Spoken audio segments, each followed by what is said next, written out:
Assalamualaikum warahmatullahi wabarakatuh. Waalaikumsalam. Buya Sakur yang saya hormati, saya Seswanto Buya dari Cepu Buya, Jawa Tengah, bagian timur. Saya barusan datang tadi. Saya tadi jam 9 baru datang, buru-buru ke sini Buya. Takut kalau ketinggalan, saya pikir mulainya tepat jam 9. Jadi saya sering ngikutin live streamingnya Buya, dan saya juga ngajak teman-teman di sekitar saya untuk lihat videonya Buya. Terima kasih. Dan saya melihat, memang saya rasakan inilah yang saya cari. Artinya ajaran-ajaran Buya ini sangat-sangat menyentuh kami. Namun ada satu pertanyaan yang mungkin sampai sekarang ini belum bisa saya terima, yaitu kaitannya dengan penjelasan-penjelasan Buya yang kaitannya dengan takdir. Oh iya. Penjelasan gitu. Jadi karena saya pernah ditanya sama teman saya, seorang perempuan teman sekantor, dia bercerai dengan suaminya. Dia menyatakan kepada saya, ya saya harus berpisah dengan suami saya karena mungkin Tuhan menghendaki demikian. Jadi statement dia seperti itu. Saya sampaikan bahwa ini sebenarnya kesalahan siapa? Kesalahan kamu apa memang Allah menghendaki untuk itu? Karena Allah sendiri kan paling membenci perceraian. Kalau memang Allah membenci perceraian, tentunya Allah tidak akan menjadikan umatnya itu bercerai gitu. Kan seperti itu. Nah, sehingga yang saya pertanyakan Buya, yang masih selalu mengganjal, dan saya dari rumah membawa pertanyaan ingin pencerahan Buya yang seperti itu. Jadi jadi pertanyaan gitu. Jadi nasib kita itu kalau selama ini yang Buya sampaikan kan kita mesti harus menggunakan akal kita. Nah, yang selama ini juga saya menggunakan itu Buya. Jadi segala sesuatunya saya menggunakan akal pikiran gitu. Jadi kalau memang itu kesalahan kita, kenapa kita mesti menyalahkan pada Allah? Sehingga saya sering mengatakan jangan mengkambing hitamkan Allah. Gitu. Di saat kita jatuh, wah mungkin Allah mencoba diri saya. Loh jangan, itu namanya mengkambing hitamkan Allah, saya bilang seperti itu. Apa kita nggak introspeksi bahwa itu adalah kesalahan diri kita sendiri? Sebenarnya kalau saya punya pemikiran Buya, bahwa Allah telah memberikan kesempurnaan pada kita, kesuksesan, nama baik, semuanya ada pada diri kita. Tergantung kita bagaimana sikap kita di dalam menghadapi hidup ini. Gitu. Tetapi sehingga bukan apa, jadi tergantung perbuatan kita. Di saat perbuatan kita baik, ya baik juga lah nasib kita gitu. Tapi saya kadang kalau berpikir apa yang Buya sampaikan, bahwa rezeki itu tidak berbanding lurus dengan usaha kita. Nah ini mohon pencerahan Buya. Saya kira itu. Terima kasih. Bila taufiq hidayah. Wassalamualaikum warahmatullahi wabarakatuh. Waalaikumsalam. Pertama saya ingin menjawab tadi kasus perceraian, gimana suami itu atau istri itu mengatakan ya sudahlah, barangkali ini takdir Allah. Begitu kan ya? Kenapa tidak menjawab begini? Ketika seorang hakim memproses perceraian, kan ditanya, saudara suami siap engkau bercerai? Kan begitu? Kalau seandainya dia datang kepada saya, akan saya ajari begini. Ketika engkau ditanya oleh hakim, Anda siap bercerai? Katakan tidak siap bercerai Tuan Hakim. Kenapa? Kata hakim, katakanlah bahwa kami bertemu karena dipertemukan Allah, dan kami pun akan berpisah ketika hanya Allah yang bisa memisahkan kami. Itu coba hebat. Dan itu kalimat yang indah sekali dikatakan setiap khutbah nikah. Innahu la yajtami'ani wa la yaftariqani illa biqada'in wa qadar. Betapa indahnya kalimat itu diucapkan seseorang di depan hakim, kami tidak siap bercerai karena yang mempertemukan kami adalah Tuhan dan yang bisa memisahkan kami juga hanya Tuhan. Indah enggak? Di sini yang bergerak, logika kita menjadi berbeda. Seperti itu kira-kira, betul nggak? Nah, kemudian persoalan qadar dan qadar. Saya mau cerita dulu, ini pengalaman pribadi. Tahun 66 lah, 66-67, saya sering menginap di makamnya Kiai Hanan, bapaknya Kiai Maktum, tahu ya? Tahu semua, itu Kasepuhan Cirebon lah pada zaman itu. Pertama kali saya menginap di yang anak cucunya belum ada, itu baru saya sendiri. Salah satu malam di situ saya bermimpi masuk ke Masjid Al Azhar. Saya melihat ada orang sedang berceramah.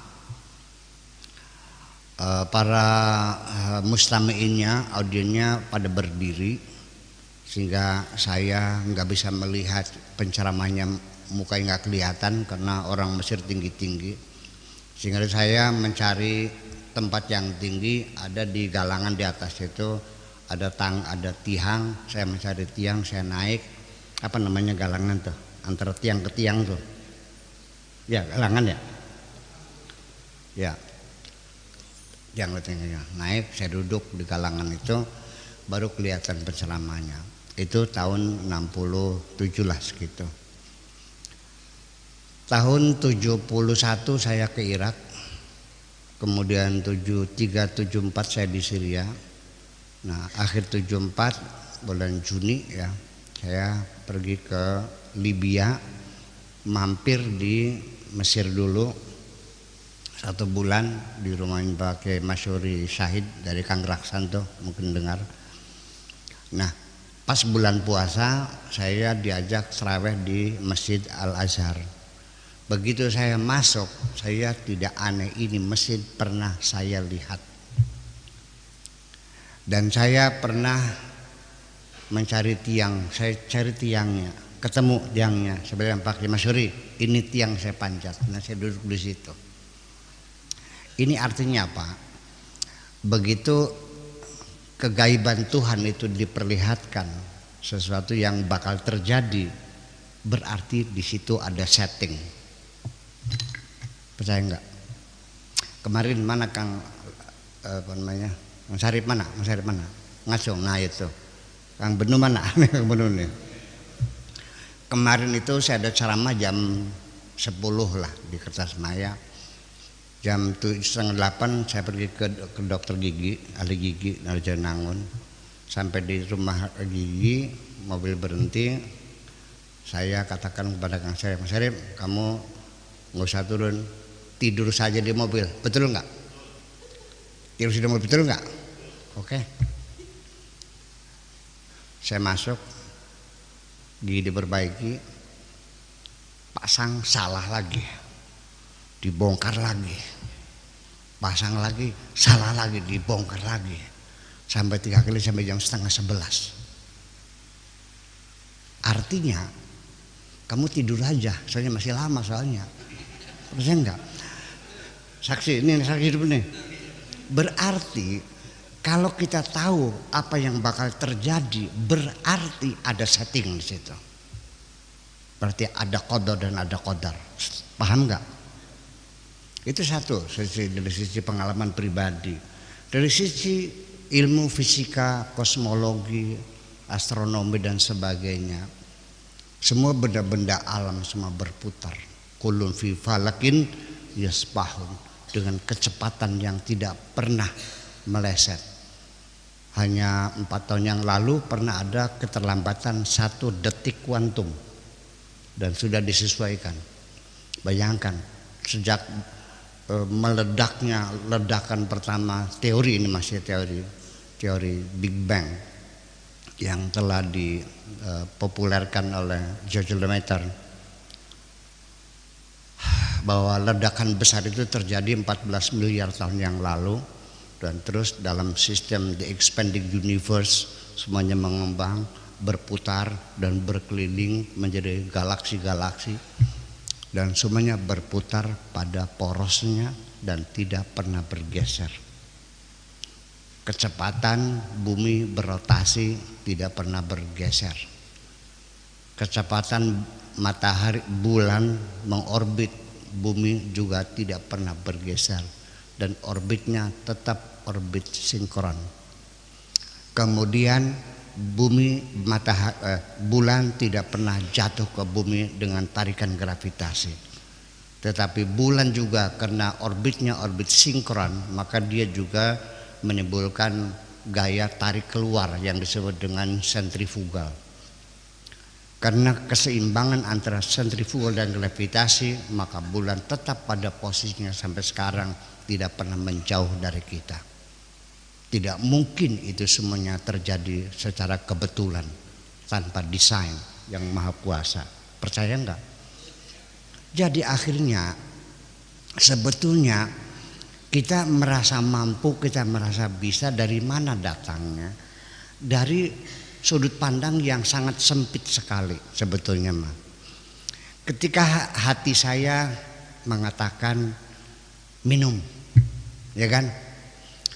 Ini dari mana asalnya? Dari rasa kering di tenggorokan dan melalui gelombang saraf tadi, ya, disebut dengan gelombang neurogelombang, itu dikirim kepada hati kita, dan hati kita juga mengirimkan kepada otak kita melalui gelombang elektromagnetik dan diproses oleh otak, dan otak mengeluarkan perintah kepada tangan kita menjulur mengambil gelas dalam sekejap itu.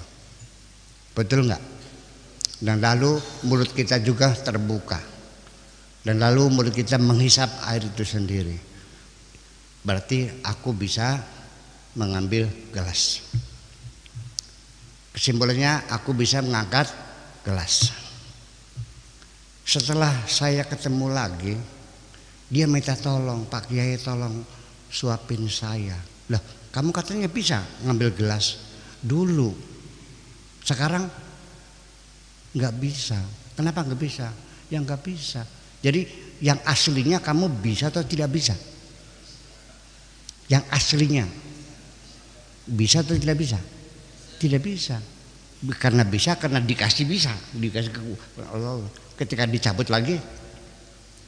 Nah, jadi artinya sesungguhnya kemampuan kita untuk bergerak, untuk melangkah, untuk tidur, bekerja sebagainya itu dalam wilayah, kenapa? Dalam wilayah kekuasaan Tuhan, karena kita masih ada ruh yang masih nyambung, masih hotline-nya masih nyambung dengan Tuhan itu.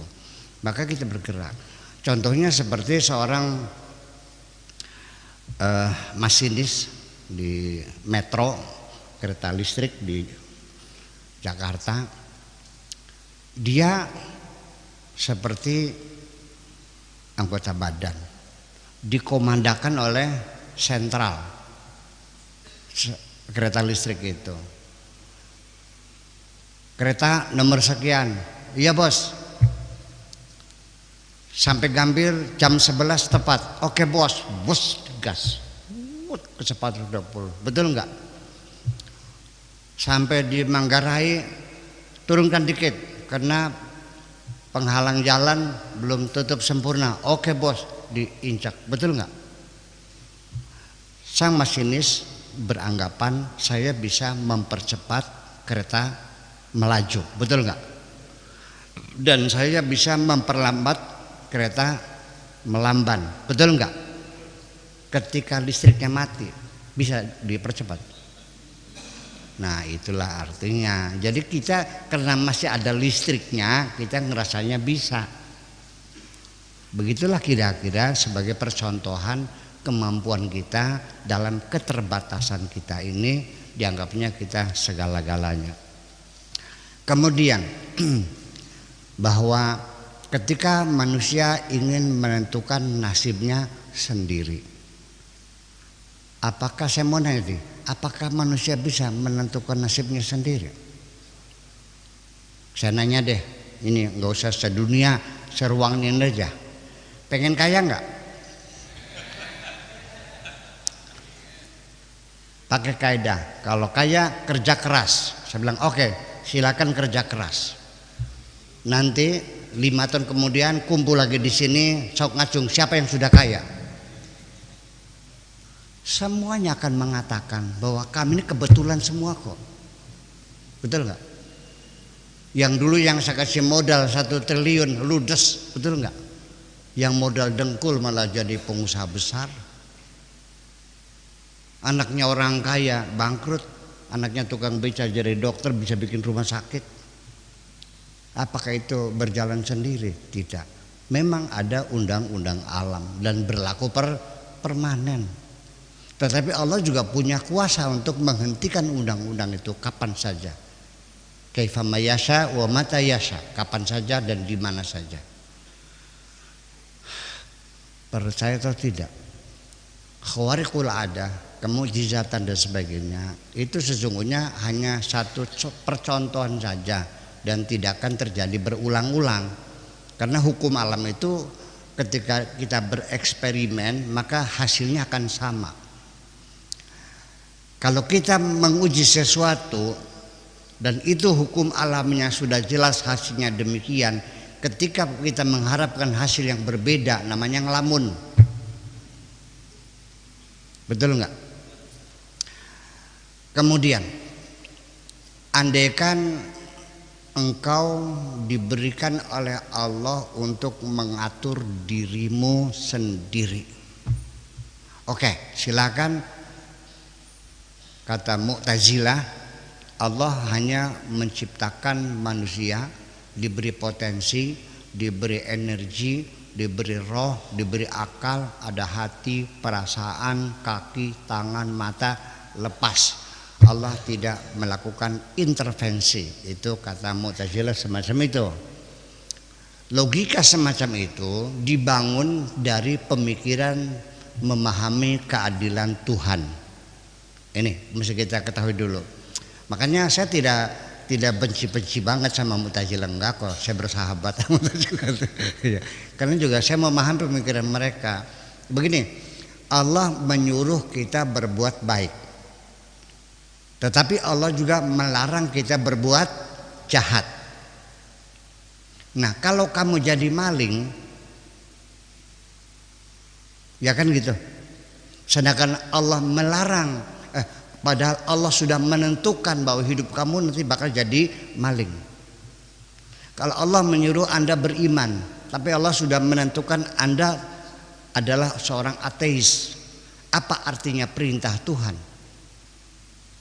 Apa artinya larangan Tuhan?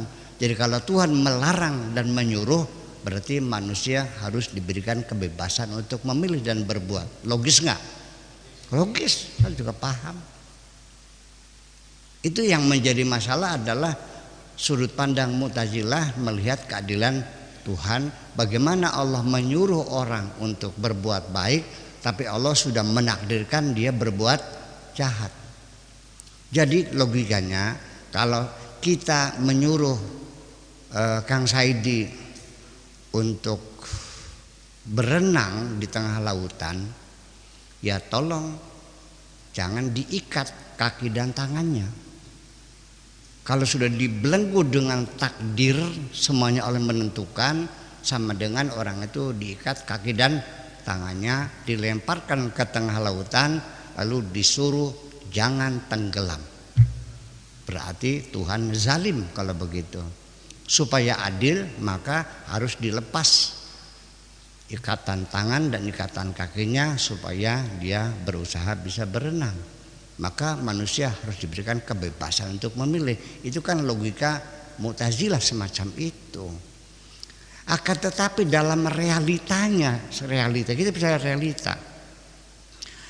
Dari sejak lahir Saya tidak punya kebebasan memilih kok. Saya lahir itu tahun 48. Itu bukan kebebasan saya memilih kok.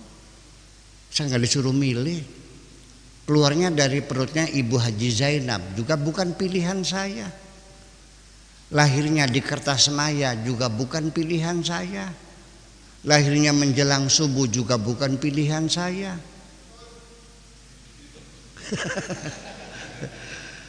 Saya jadi laki-laki itu bukan pilihan saya. Semua apa yang terjadi bukan pilihan saya. Saya kecil tidak pernah bercita-cita jadi kiai kok. Sekarang orang manggil saya kiai. Disuruh siapa? Kan seperti itu. Kalau saya milih profil badan saya milih kayak Kang Arif yang agak tinggian dah. Iya kan gitu. Betul enggak? Kalau saya disuruh milih dari mana keluarnya, saya milih dari perutnya Ibu Tin. Oke. Sekarang saya ini bukan saya dulu lagi. Karena sel-sel saya sudah berbeda. Setiap hari 18 miliar sel tubuh kita yang rusak akibat beraktivitas. Dan di malam harinya ketika kita beristirahat diganti dengan sel yang baru. Saya tidak dilibatkan dalam kerja ini. Betul nggak? Kemudian di perut kita ada mesin katalis yang mengolah dan memilah-milah berbagai macam vitamin-vitamin, protein, kalori dan sebagainya sesuai dengan kebutuhan badan saya. Saya tidak dilibatkan. Betul nggak? Dan kemudian ketika saya makan sate terlalu banyak, mesin katalis bekerja dengan sensor-sensor yang sangat sensitif. Ketika lemak itu sudah 180, sensor menutup sendiri dan tidak masuk dalam darah saya. Menjadi sampah semuanya itu. Saya tidak dilibatkan dalam hal ini. Lalu di mana saya mengatakan aku mampu berbuat? Ini realita, bukan katanya, tapi semua orang merasakan, betul enggak? Jadi andaikan engkau ingin bebas menentukan sendiri, yuk saya mau bereksperimen. Kang Sarip, sudah masalah kerja fisiologi Anda, kerja anatomi Anda, kerja neurologi Anda, semuanya Allah yang mengatur. Hanya satu, panjangkan rambut kepalamu sendiri. Tiap hari kita dudut rambut nih. Habis 24 jam juga tidak akan sempurna rambutmu panjang. Jadi gimana? Nah, di sini kita mesti memahami ini teori Mu'tazilah, ini realita yang kita hadapi sehari-hari. Kita mau dibawa kemana? Nah, begini maksudnya, bahwa ada orang sebetulnya beginilah. Kenapa sih semua orang pengen kaya? Iya tahu kayak banyak duitnya. Ya kenapa semua orang ingin kaya? Saya pernah disentak orang, kesel barangkali dia. Saya bilang, Pak, enak miskin daripada kaya tuh. Masa iya? Ya enak kaya lah. Beli mobil ada, naik haji ada, anak sekolah ada, melarat bisa apa? Ya, maksud saya bahwa apakah betul bahwa ketika Anda kaya raya Anda bisa bahagia? Juga realita kita berbicara. Terlalu banyak orang yang hartanya berlimpah ruah tapi tidak punya waktu untuk menikmatinya. Betul? Untung masih belum punya waktu, masih bisa makan, masih bisa dikunyah sedikit. Kalau makan tuh ngunyahnya gak sempurna, didorong dengan air karena pesawatnya take off jam 7. Ya. Nutup kancing juga sambil lari. Boro-boro menikmatinya. Istri cantik jelita nganggur nggak pernah dijamah kok. Betul nggak? Anak juga nggak pernah mendapat sentuhan kasih sayang. Harta. Itu masih untung. Ada lagi yang tidak boleh menikmatinya. Siapa namanya? Kaji Carmon. Iya, makan sate nggak boleh karena darah tinggi. Makan sambal nggak boleh karena makronis. Minum teh tubruk nggak boleh karena diabetes. Sawahnya berapa? 80 hektar. Pembantunya itu 26. Meja makannya 4 kali 8. Tapi yang dia makan hanya nasi putih dan ditakar 2 sendok. Dan minumnya air putih. Orangnya kurus kering. Kalau tidur kayak obat nyamuk. Napasnya keluar sulingnya ngik. Ternyata harta itu bukan satu-satunya menuju kebahagiaan. Saya akan mengatakan bahwa kebahagiaan itu faktor yang paling substantif adalah kesehatan kita kok. Betul enggak? Lah ya itu. Begini, kesengsaraanmu itu adalah karena kamu mengikuti hawa nafsumu, ingin memiliki sesuatu yang belum kamu miliki. Kerja siang malam menghabiskan waktu untuk mendapatkan yang sudah ada tidak pernah kau syukuri. Itulah penderitaanmu. Terima kasih, gitu aja deh.